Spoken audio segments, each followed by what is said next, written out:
Friends group 2 रे India top 1 ले थिला। आशा थिला टीम इंडिया वर्ल्ड कप नहीं साथी रे फेरिबो हेले फाइनल को पाकिस्तान क्वालिफाई करिगला। तेबे आशा थिला कि भारत मध्य इंग्लैंड को हराई फाइनल रे पाकिस्तान सहित खेलिबो एवं 2007 रे जो इतिहास रो पुनरावृत्ति करिबो। मात्र भाग्य खराब सेमीफाइनल रे टीम इंडिया हारिगला एवं इंग्लैंड जीतीगला। हारिबा पर विभिन्न प्रकार प्रश्न उठुची, वितर्क मध्य होउची। रोहित शर्मा का कैप्टेनशिप को नहीं मध्य प्रश्न उठुची, किछि खेलाड़ी भविष्य को नहीं मध्य प्रश्न उठुची। साधारणतः टीम इंडिया हारिबा परे मीडिया सामने किछि कहबाक पड़ता है, रोहित शर्मा आसिले नहीं। एई दायित्व तुलाइबा को खोद कोच राहुल द्रविड़ हाजर हो जाइथिले।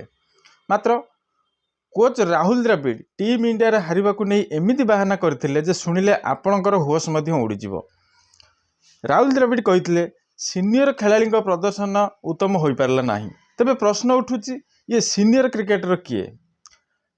चाहे रोहित शर्मा हुंतु, दिनेश कार्तिक हुंतु, आर अश्विन हुंतु, एई मानकु सीनियर क्रिकेटर आमे कहि परिबा। जेतेबेले इंग्लैंड रे मीडिया माने कोच राहुल द्रविड़ को प्रश्न करथिले, कोच राहुल द्रविड़ कहले वर्तमान सीनियर क्रिकेटर भविष्य को नहीं किसी कहवा ठीक हेबनी। 2024 रे हेबाक थिबा T20 वर्ल्ड कप पई बहुत समय एबे हमर बाकी अछि।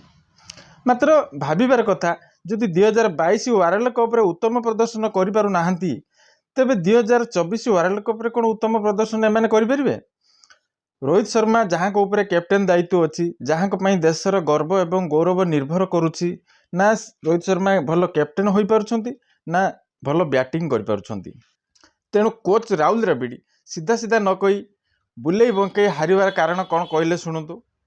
राहुल द्रविड़ सीधा बीसीसीआई ऊपर को आंगुली उठाई देले, कहले भारतीय खेलाड़ी को ऑस्ट्रेलिया विदेशी लीग रे बा विदेशी पिच रे खेलिबार अभिज्ञता बहुत कम।